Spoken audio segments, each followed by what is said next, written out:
রাধা রাধা বন্ধুরা, আমার ডেলি ব্লগে তোমাদের সবাইকে স্বাগত। তোমরা কেমন আছো? আমি খুব ভালো আছি তোমাদের ভালোবাসায়।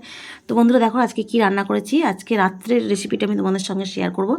আজকে রাত্রে করেছিলাম কড়াইশুঁটির পরোটা। তো বন্ধুরা আমরা তো কড়াইশুঁটির কচুরি খাই, তো পরোটাটা আমি কীভাবে করলাম একটু তোমাদের সঙ্গে একটু শেয়ার করি।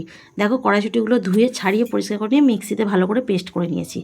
তারপরে দিয়েছি কড়াইতে একটু তেল, তার মধ্যে দিয়েছি একটু কালো জিরে আর একটু রাঁধুনি দিয়ে নাড়াচাড়া করে তার মধ্যে পেস্টটা আমি দিয়ে দিয়েছি।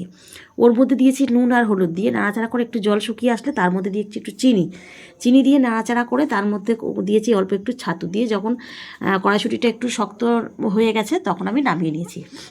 তো বন্ধুরা এবার আমি ময়দাটা মেখেছি। ময়দার মধ্যে দিয়েছি নুন আর চিনি, আর ময়নের জন্য দিয়েছি আমি একটু তেল দিয়ে ভালো করে ময়দাটা মেখে ময়দার মধ্যে পুর ঢুকিয়ে আমি বেলে নিয়ে সাদা তেল দিয়ে ভালো করে ভেজে আমি তুলে নিয়েছি। তো বন্ধুরা কষা আলুর দমের সঙ্গে এটা পরিবেশন করো, অসাধারণ স্বাদ।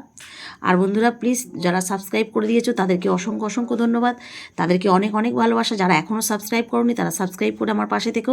আর বন্ধুরা যারা লাইক কমেন্ট শেয়ার করবে তাদের কমেন্ট তাদের নাম আমি পরের ভিডিওতে উল্লেখ করব। তো তোমরা পাশে থেকো। তোমরা না পাশে থাকলে আমার এগিয়ে যাওয়াটা কোনোভাবেই সম্ভব নয়। আর আমার ছোটো ছোটো মিনি ব্লগ তোমরা দেখতে থেকো।